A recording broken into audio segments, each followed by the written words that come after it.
Hello everyone and welcome back to the channel. If you're looking to dive into the world of cryptocurrency trading, you've come to the right place. Today, we're breaking down how to trade on one of the world's largest exchanges, Binance. It might seem complicated at first, but I promise by the end of this video, you'll feel much more confident. So grab a notepad and let's get started. First things first, you need a Binance account.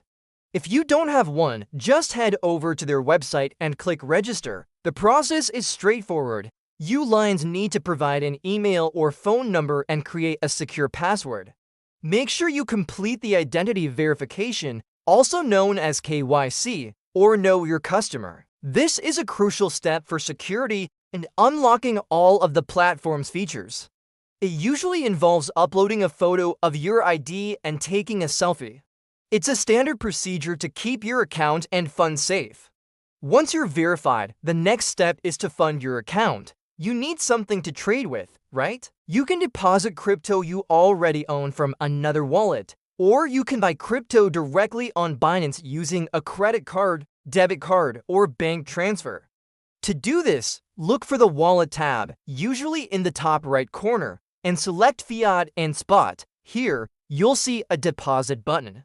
If you're buying directly, find the Buy Crypto option on the homepage. Just choose your preferred currency and payment method, and follow the simple on-screen instructions. Alright, now for the exciting part, making your first trade. Go to the Trade menu and select Spot. You'll be taken to the trading interface.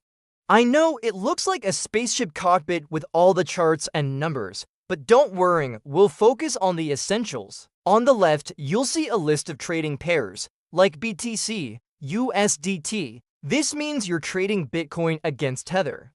The big chart in the middle shows the price history of that pair. To place an order, look for the buy and sell boxes below the chart. There are a few order types, but let's start with the most common one, a market order. A market order buys or sells crypto immediately at the best available current price. It's the quickest and easiest way to trade. Simply select Market, enter the amount you want to buy or sell, and click the Buy or Sell button. And just like that, you've made your first trade. As you get more comfortable, you can explore limit orders. A limit order lets you set a specific price at which you want to buy or sell. The trade will only execute if the market reaches your target price. This gives you more control over your entry and exit points. Remember, trading involves risks, so always do your own research and never invest more than you're willing to lose. Start small, learn the ropes, and build your confidence over time, and that's it. You've learned the basics of funding your Binance account and executing a trade. It's a journey, and this is just the first step. If you found this tutorial helpful, please give this video a thumbs up and hit that subscribe button. Don't forget to ring the notification bell so you won't miss our future content. Thanks for watching and happy trading!